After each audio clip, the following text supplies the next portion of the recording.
The music tech industry has been taking aim at mastering engineers for years. With tools like Ozone, online platforms like Lander, and what seems to be daily advancements in AI, is the battle finally coming to an end? Is mastering dead?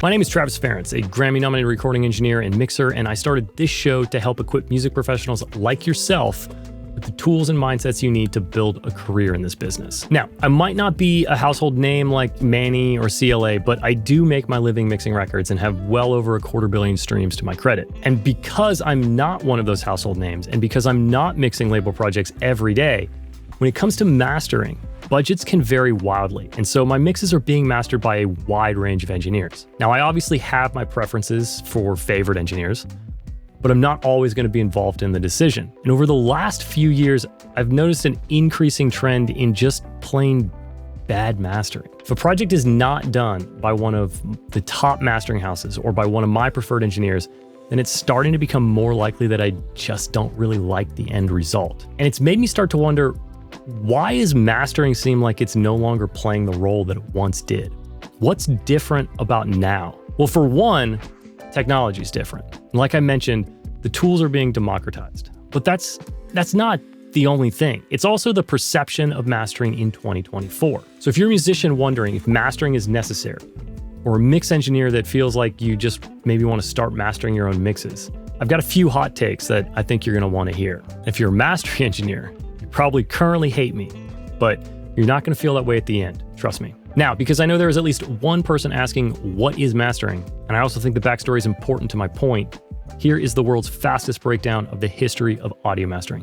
If you want to skip ahead, there are chapter markers down below. So up until about 1948, recording was done in what was called direct-to-disc recording.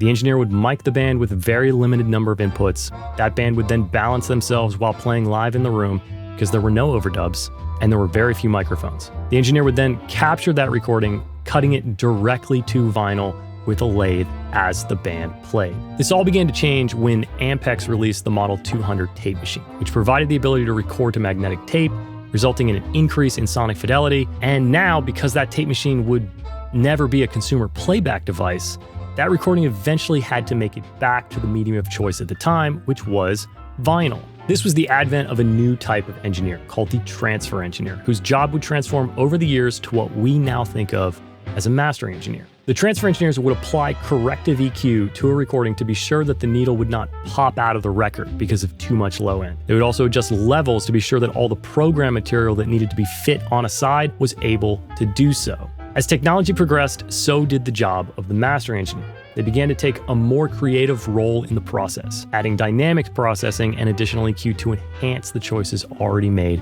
by the mixing engineer. Then, when digital came on the scene in the 80s, the increased headroom opened the door for masters to become louder and louder. And anybody that has ever listened to music knows that louder is always better. So with that in mind, every artist wanted their CD to be the loudest, most exciting CD on the desk of the local radio DJ. This was the dawn of the loudness wars, which would continue into the digital and streaming era, despite the fact that the DSPs employ loudness normalization. So that's how we got here. But where is here? Here is that unfortunately, the average musician's understanding of what mastering does is summed up into two words: louder, brighter.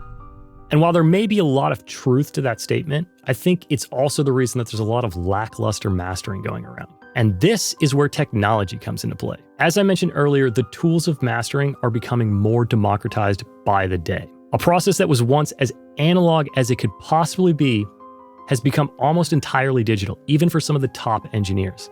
Emulations of high-end gear have become so good that people are selling their analog and going digital, and plugins like Isotope Ozone have gone from what a producer might throw on to make a rough mix to being the actual mastering processor for a final release. And then there's a whole new set of tools that I'm just going to call algorithmic tone shapers, things like Golfoss, which are applying thousands of little EQ changes to a mix so that a frequency response more closely resembles some predetermined curve, for better or for worse. And so the increase of access to mastering grade tools, combined with this oversimplified assumption of what mastering is, I think is actually threatening to ruin mastering altogether. Why do I think that?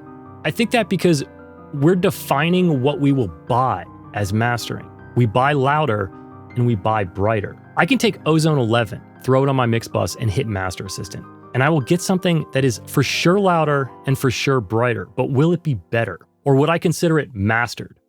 So far, in my experience, definitely not. And don't get me wrong, the individual tools within Ozone are amazing and I use them every day, but I've yet to hit that button and here's something I would consider keeping. I actually think it was more useful years ago when it did less.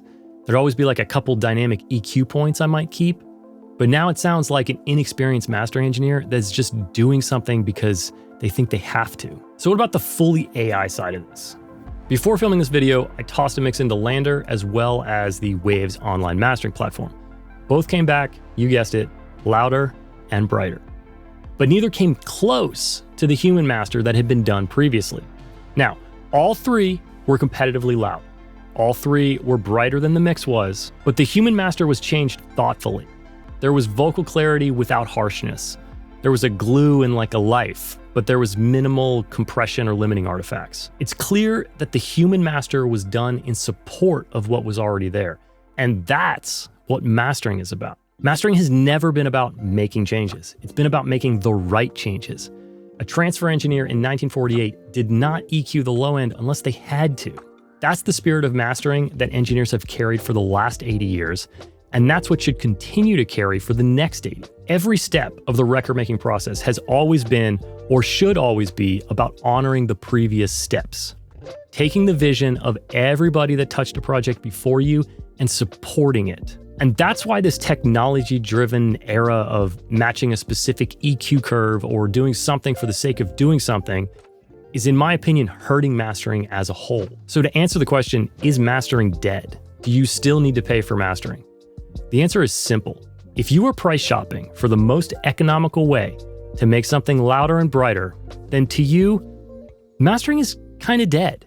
You can easily use a one-click mastering plugin or any AI platform and likely be satisfied. But if you're looking for one last collaborator, if you are willing to search for a mastering engineer that fits your sonic tastes and wants to support your vision, then to you, mastering is very much still alive and very much worth it. The more technology improves and continues to democratize, the more important each person's individual sonic taste is going to become. You'll be able to get a technically great mix or a master from plenty of people, or maybe even plenty of machines. But what is the X factor that makes a collaboration really click? That's what you should be looking for in a mastering engineer or for anybody that's going to work on your project.